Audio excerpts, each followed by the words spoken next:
the quiet hallway.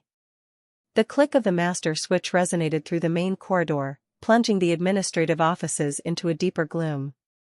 Mr. Henderson, a man whose movements were as predictable as the setting sun, checked each door with a practiced tug, his heavy ring of keys jangling like a loose chain. The scent of floor wax and stale chalk, usually masked by the clamor of 1,000 young voices, now permeated the air, thick and undisturbed. He worked his way methodically down the hallway, a solitary figure extinguishing the last vestiges of the day. Each fluorescent hum silenced, each square of light surrendered to the encroaching shadows, seemed to amplify the quiet. The school, a hive of frenetic energy just hours before, was settling into its nocturnal slumber, its vast spaces exhaling a palpable emptiness. A soft scuff from behind, barely audible above the whisper of his own sensible shoes, caused Mr. Henderson to pause. He knew the building intimately, every creak, every groan of settling pipes. This was different. It was deliberate. He waited, his hand still on the cold metal of a classroom doorknob, his brow furrowed in a familiar pre-grumble.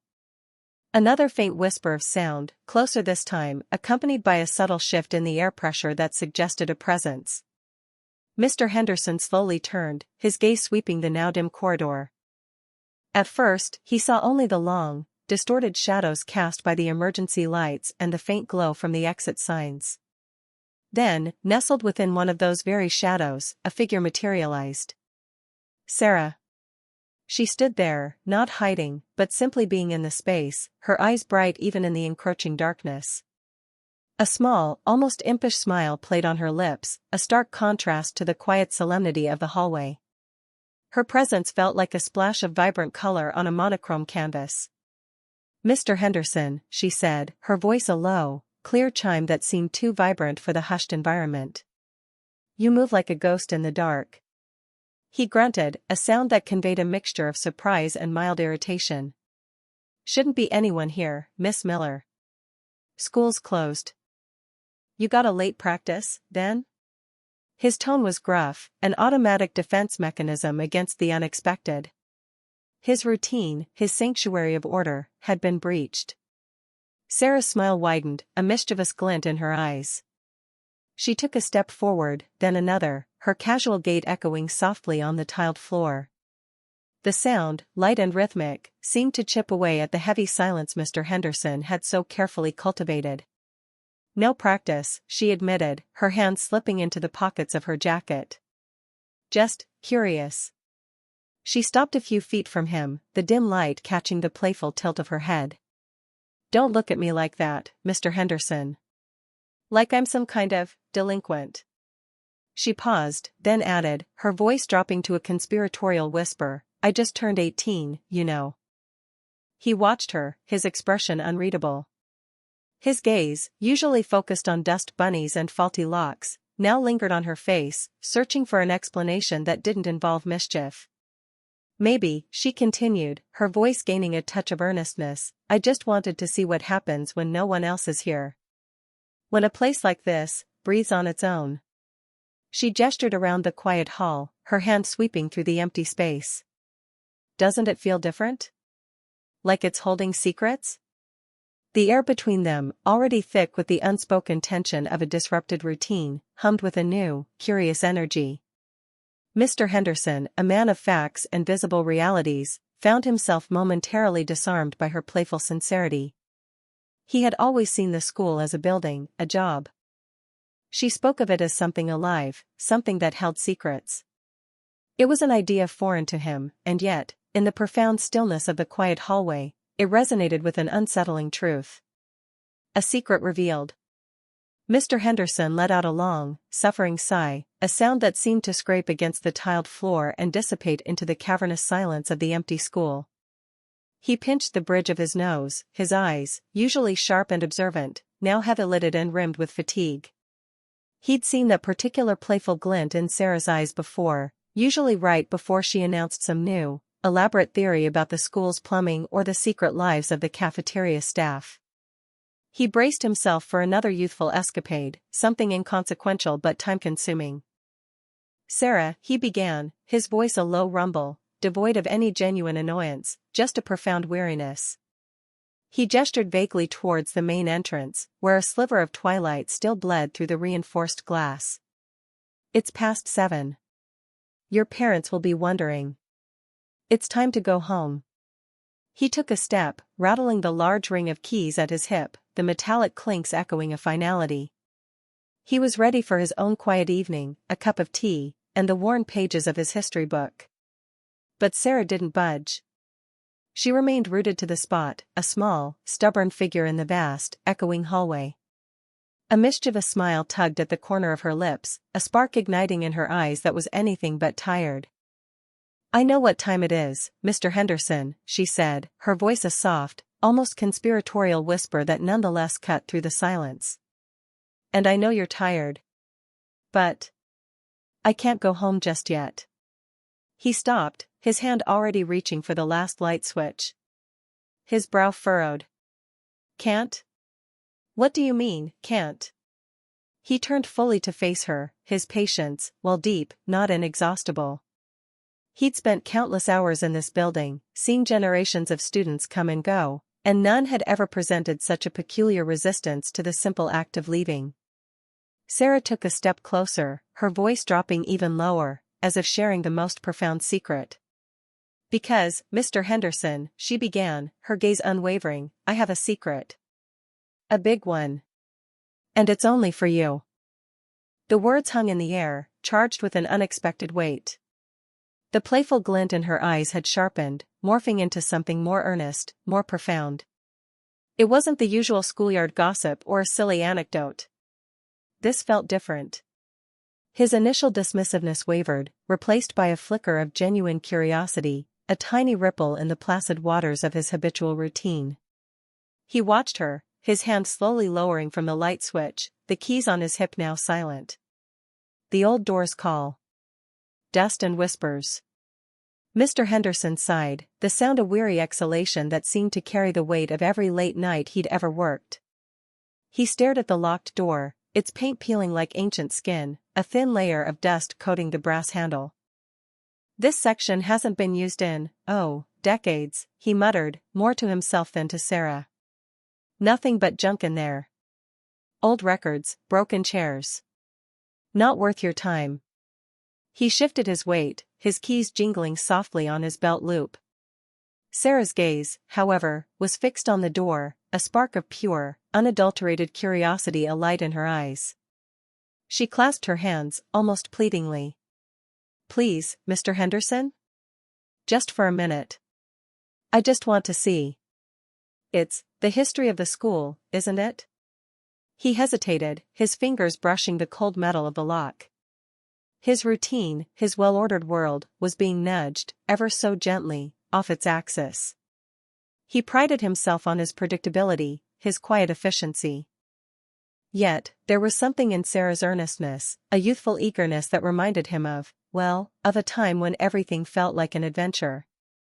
With another deep sigh, a grudging concession to her persistence, he inserted the key. The tumblers groaned, a dry, protesting sound, and then, with a final, echoing thunk, the lock disengaged. The door swung inward on rusted hinges, a low, drawn-out shriek that sent shivers down Sarah's spine. A wave of air, thick and still, rolled out, carrying with it the scent of forgotten things, old paper, dried ink, and a faint, sweet mustiness that spoke of time's relentless passage. The darkness within was profound, a velvet curtain that swallowed the faint light from the hallway. Sarah pulled out her phone, its flashlight beam cutting a stark, almost theatrical swathe through the gloom. Dust motes danced in the artificial light, swirling like miniature galaxies in the stagnant air. The room was larger than she expected, a cavernous space filled with the shadowy forms of forgotten furniture and stacked boxes. Cobwebs, thick and silken, draped from the ceiling like ancient tapestries. Her phone beam illuminated precariously stacked cardboard boxes, some collapsed, others bulging, labeled with faded handwriting, student records, 1970s, old textbooks, library returns, unsorted. The air was heavy, oppressive, a silence so deep it felt as if the room itself was holding its breath. Sarah moved slowly, respectfully, her light dancing over the forgotten relics. She paused at a rickety wooden shelf, its planks bowed under the weight of what appeared to be old yearbooks and discarded art projects. Tucked behind a stack of crumbling lesson plans, her light caught the gleam of worn leather. She reached in, her fingers brushing away a layer of dust, and pulled out a small, intricately bound book. It was a diary, its cover embossed with a faded rose design. "Mr. Henderson," she whispered, her voice hushed with awe, "look at this." She carefully opened it, her thumb tracing the elegant, looping script on the first page. "It's someone named Eleanor Vance. She was a student here, in the 50s. And she wrote about a secret room. Eleanor's tale."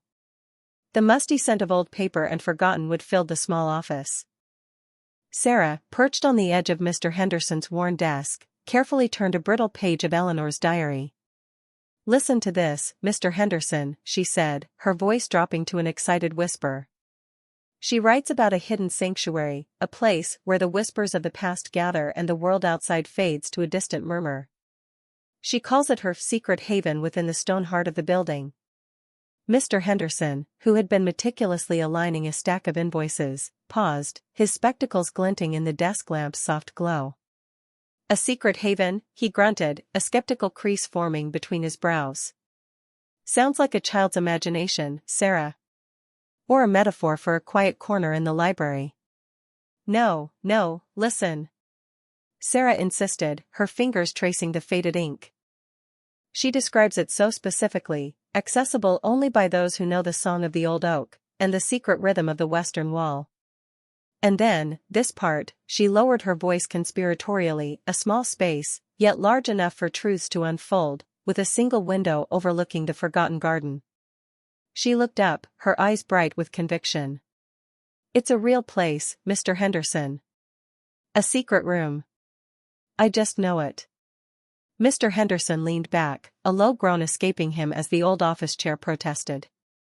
He picked up a worn dust rag, absently polishing the surface of a framed photograph of his late wife. "Secret rooms," he mused, the word tasting unfamiliar on his tongue. "Used to hear stories, back when I was a boy. Old-timers would spin yarns about hidden passages, tunnels even, from the old days when this place was a private estate. Never put much stock in it myself. More likely to find a leaky pipe than a secret room." His usual weary dismissal was there, but a flicker of something else, a ghost of curiosity, danced in his eyes. "But what if it's true?"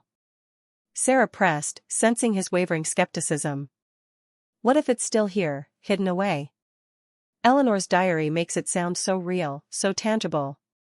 She writes about the cool, damp air and the faint scent of ancient lavender within it.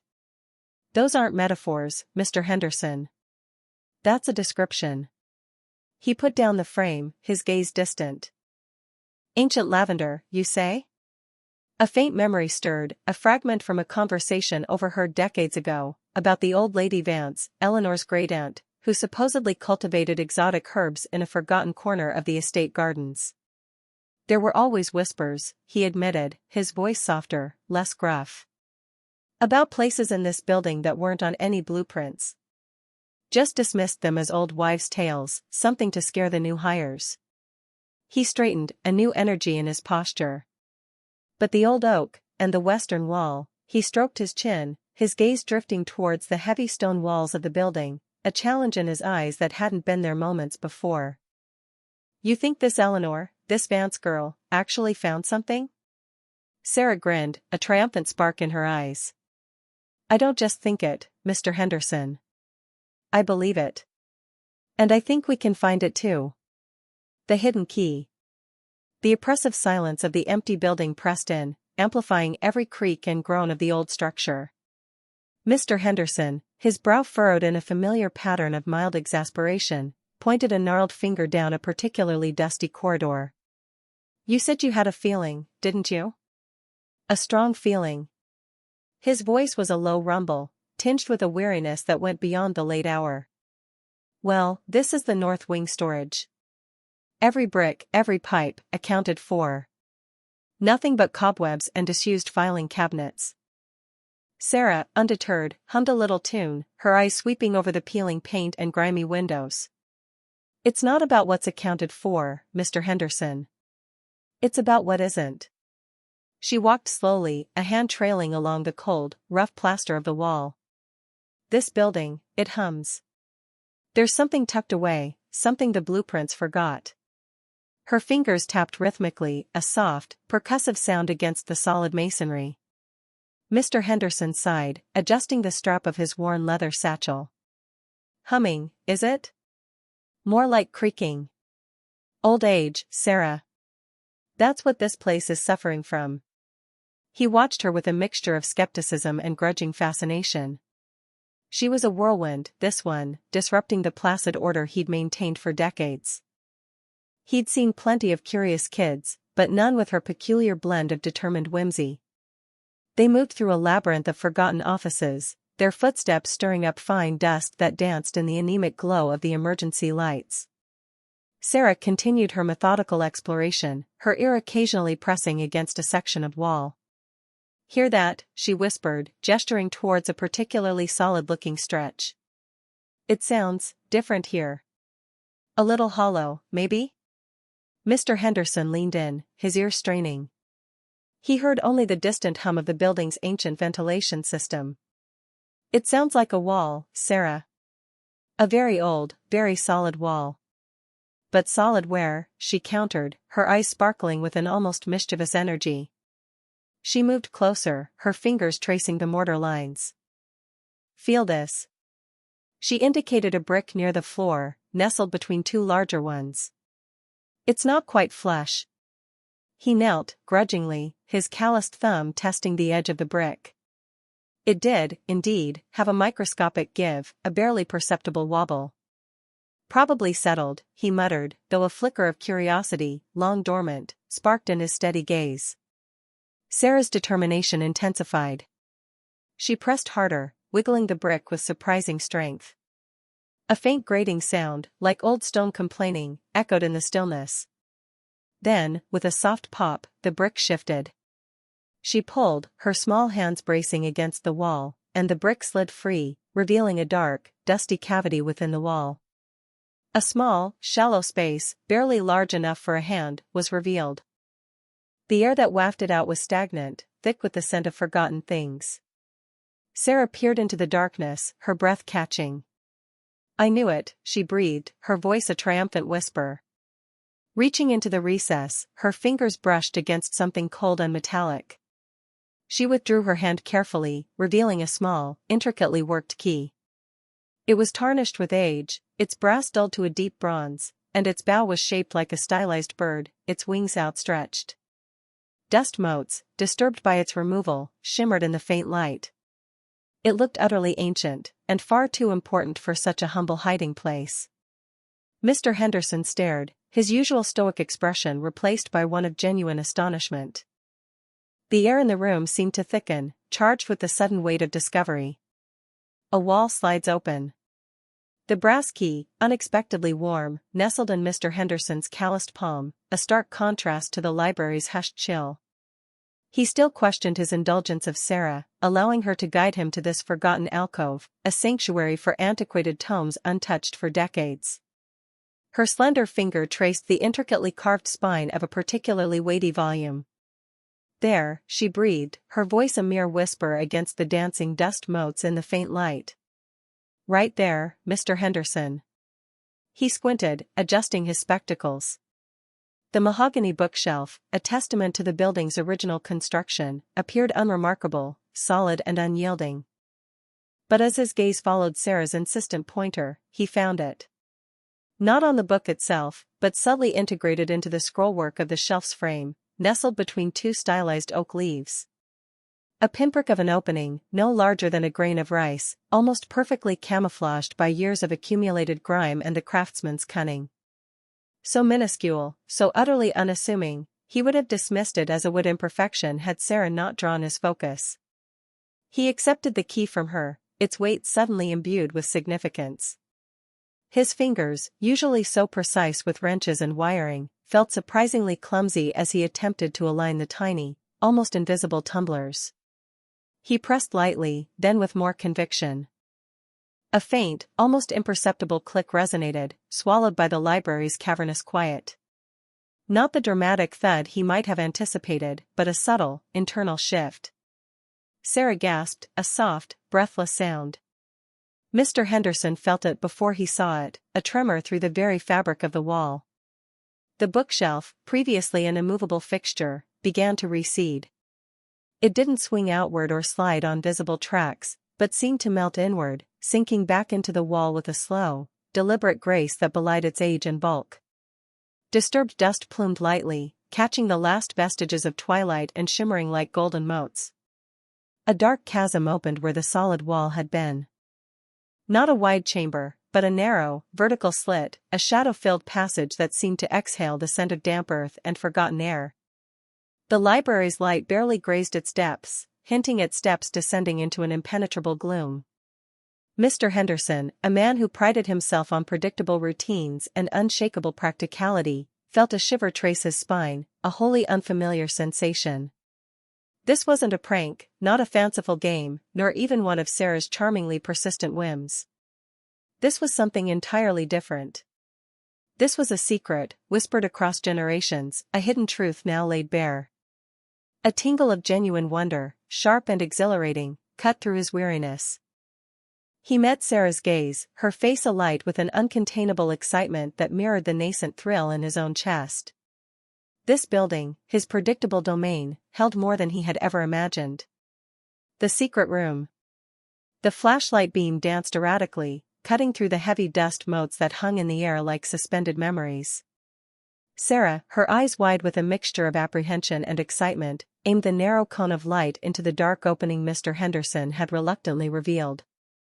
It wasn't much more than a jagged tear in the crumbling plaster, barely wide enough for a shoulder. A faint, earthy smell, tinged with something metallic, drifted out. "Are you sure about this, Miss Sarah?" Mr. Henderson's voice was a low rumble, laced with a familiar weariness. He stood a safe distance back, his arms crossed, a frown etched deeply into his brow. "Seems like a good way to get covered in, well, whatever's been festering in there for decades." Sarah ignored his protest. The lure of the unknown was far too strong. "It's just dust, Mr. Henderson. And maybe a spider or two. Come on, you're bigger than a spider." She pushed her flashlight further in, revealing a cramped, downward-sloping passage. The air grew colder, drier. "Easy for you to say," he muttered, but a flicker of curiosity, despite his best efforts to suppress it, danced in his eyes. He watched as Sarah, with a determined grunt, began to squeeze through the opening. Her backpack snagged on a loose piece of wood, and she let out a small, frustrated sigh. "Careful, now. Don't go getting yourself stuck." He heard her rustle and squirm, the faint scrape of fabric against rough stone. Then, a muffled, delighted gasp. "Mr. Henderson. You have to see this." He hesitated for a moment longer, the responsible part of his brain screaming at him to just board the thing up and forget it. But Sarah's infectious enthusiasm was a potent force. With a sigh that seemed to carry the weight of all his 64 years, he edged closer. He took a deep breath, sucking in the ancient, stale air, and began to work his own solid frame through the narrow aperture. It was a tight fit, the rough edges of the passage scraping against his jacket. He grunted, pushing with his feet, the dust clinging to his trousers. The passage was surprisingly short, opening abruptly into a small, circular chamber. Sarah was already standing, her flashlight illuminating the room's most striking feature, a low, round ceiling that gave the space the feel of a forgotten burrow. In the very center, perched on a slightly raised stone dais, sat a wooden box. It was old, impossibly old, its dark wood warped and scarred with age, a thick layer of fine gray dust obscuring its surface. The air in the room was still, hushed, as if time itself had paused within these walls. "Look," Sarah whispered, her voice barely audible. She walked towards the box, her steps careful, almost reverent. The beam of her flashlight lingered on the intricate, faded carvings that adorned its lid. It was just a simple wooden box, yet in this forgotten space, it hummed with untold stories. Echoes of dreams. The forgotten box, nestled beneath the dusty stage, yielded its secrets with a creak. Inside, a jumble of yellowed envelopes, folded drawings, and a single, surprisingly smooth, gray stone lay testament to a time long past. Sarah knelt, her fingers brushing over the brittle paper, a faint scent of old ink and something indefinably sweet rising from the contents. Mr. Henderson, having returned from his lock-up rounds, stood by the proscenium arch, arms crossed, a familiar weariness etched on his face. "Well, go on then," he grumbled, though his gaze was fixed on the box, a flicker of something almost akin to curiosity in his eyes. Sarah carefully extracted a small, childish drawing, a lopsided house with a smoking chimney and a stick figure waving enthusiastically. Underneath, in shaky cursive, it read, "My home when I grow up. It will have a big yard for my dog, Sparky." She then pulled out a letter, its envelope addressed in neat, looping script. "To whom it may concern," she read aloud, her voice soft, "my dearest wish is to be an astronaut and fly to the moon. I want to see the earth like a blue marble. Please, if you find this, wish me luck. Thomas, class of '72. Mr. Henderson slowly lowered himself to sit beside her, his joints popping with a soft groan. He picked up another letter, his calloused thumb tracing the faded handwriting. "I wish for a pony, a black one with a white star on its forehead. Its name will be Midnight. Patricia, class of '68. A faint smile, quick as a fleeting shadow, touched his lips before vanishing. They continued, reading snippets, sharing hushed murmurs. A desire for a puppy, a plea for a new bicycle, a yearning to be a doctor, a firefighter, a famous dancer. The smooth stone, it turned out, was simply for good luck. The tension that had hummed between them earlier dissipated, replaced by a quiet understanding. The building, usually a silent, imposing shell after hours, now felt imbued with a chorus of small, hopeful voices. It's remarkable," Sarah whispered, holding up a drawing of a rocket ship blasting off toward a glittery, crayon moon.